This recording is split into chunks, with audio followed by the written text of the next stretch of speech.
बाबा साहब अंबेडकर का संसद में अपमान, सड़क पर मचा है अब घमासान। मुंबई के बोरीवली पश्चिम गोराई क्षेत्र में धम्मचक्र बुद्ध विहार भीमनगर गौतम बुद्ध समाज समन्वय समिति उत्तर मुंबई द्वारा डॉक्टर बाबा साहब अंबेडकर के अपमान पर अमित शाह के विरुद्ध यह देखिए निषेध मोर्चा निकाला गया। इस दौरान भारी संख्या में भीमसेना एवं बौद्ध समाज के लोग अमित शाह के खिलाफ जोरदार नारेबाजी किए, आंदोलन प्रदर्शन किए। सभी का कहना है कि अमित शाह ने जिस तरह से संसद में बाबा साहब के खिलाफ बोला है वो कतई बर्दाश्त नहीं किया जाएगा। आइए आपको हम सुनाते हैं इस संबंध में लोगों का। अमित शहाने जे उत्तर वापरलेले आहे हे आंबेडकरी समाजाच्या भावना दुखावलेल्या आहे, त्यासाठी आम्ही निषेध करण्यासाठी मोर्चा आयोजित केलेला आहे। आंबेडकर उस हर दोषी की आवाज है। आंबेडकर ये धर्मांतर करके बौद्ध बने थे और बाबा साहब ने बौद्ध धर्म लेने के बाद में हम ये कहते हैं कि वो स्वर्ग नरक ये कल्पना में बिलीव नहीं करते हैं। अमित शाह जी ने जो स्वर्ग नरक के बारे में बोला है ये बिल्कुल गलत है, क्योंकि बाबा साहब ये उस परंपरा को नहीं मानते थे, इसलिए बाबा साहब का अपमान हुआ है। बाबा साहब ये इन सब परंपराओं में बिलीव नहीं करते थे, वो बौद्ध बन गए थे। और अमित शाह ने जानबूझ के वहाँ पे बोला गया कि अगर इतनी बार नाम लोगे तो आपको स्वर्ग प्राप्त होगा, प्राप्त होगा। ये बाबा साहब का अपमान है, इसीलिए हमने आज का निषेध मोर्चा किया है, निषेध दखल करने के लिए। अमित शाह हे देशाचे गृहमंत्री जरी असले तरी हे मनुवादी मानसिकतेतून आलेले भाजप आणि RSS ची पिलावळ आहे। यांच्या पोटात एक असतं आणि ओटात एक असतं। त्यांनी किती जरी संविधान जरी केलं तरी ते संविधानाच्या दुश्मन आहेत। हे संविधान तोडफोड करायला निघालेले आहेत।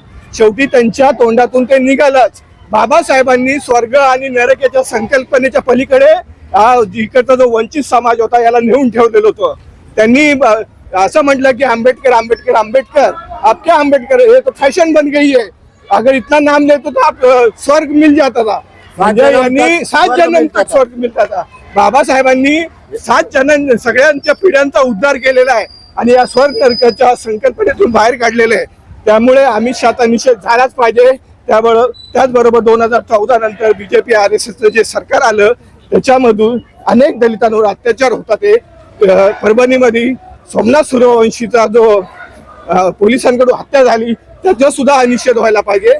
आणि या सगळ्यांना हे भाजप सरकार पुरस्कृत आहे आणि अमित शहाचा निषेध करण्यासाठी आम्ही आजची निषेध मोर्चा काढलेला आहे।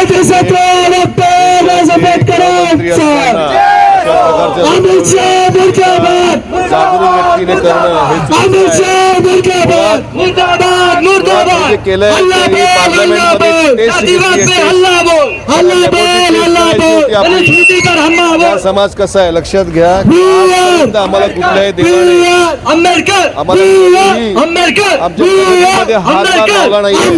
जे काही लक्षात घ्या। आता जमशेदजी आले तरी सुद्धा त्यांनी अशा प्रकारे वक्तव्य केलं आहे। जर ह्याच लोकांना जर तुम्ही बहुमत दिलं असतं त्यांनी काय केलं असतं। एक गृहमंत्री असताना अशा प्रकारचं बेजबाबदार व्यक्त करणं हे निषेधार्थ आहे।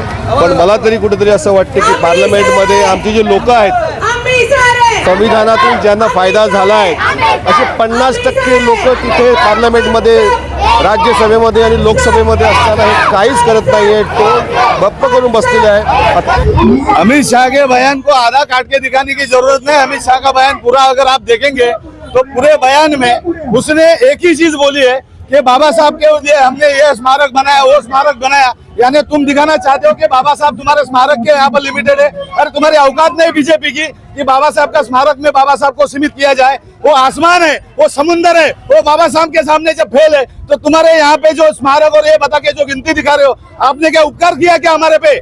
अमित शाह ने उपकार किया क्या हमारे पे? क्या तुम्हारे बीजेपी ने उपकार किया हमारे पे? अरे तुम्हारी औकात नहीं है बीजेपी की, तुम्हारी औकात नहीं कांग्रेस की, जो बाबा साहब के पुतलों में बाबा साहब को सीमित करना चाहते हो, जो बाबा साहब को स्मारक में सीमित करना चाहते हो। ये अमित शाह उसकी लायकी नहीं है जो बाबा साहब के बारे में बोले, लेकिन बावजूद उसके अमित शाह ने ये बोला और भरी संसद में उसने बताया कि इस तरह से हमने बाबा साहब के ऊपर किया है। आपने उपकार किया है क्या बाबा साहब के? अरे बाबा साहब ने आपके ऊपर उपकार किया है। बाबा साहब की मेहरबानी है जो आप वहां पर पार्लियामेंट में बैठे, नहीं तो आप तरीबार हो। कोर्ट में जेल में आपके बैठने की जगह है। तरीबार इंसान आज गृह मंत्री होकर बैठा है और वो बाबा साहब के बारे में बोलता है उसकी लायकी नहीं, उसकी औकात नहीं है। तो कांग्रेस की बात है तो कांग्रेस तो छोड़ो, कांग्रेस की औकात में कांग्रेस घर में बैठा है। आज कांग्रेस खाली बाबा साहब का नाम लेके राजनीति की रोटियां सेक रहा है। कांग्रेस भी और बीजेपी दोनों सांपनाथ और नागनाथ है, दोनों भी एक ही थाली के चट्टे बट्टे और बाबा साहब का नाम लेके और एक अपनी राजनीति बनानी चाहती है।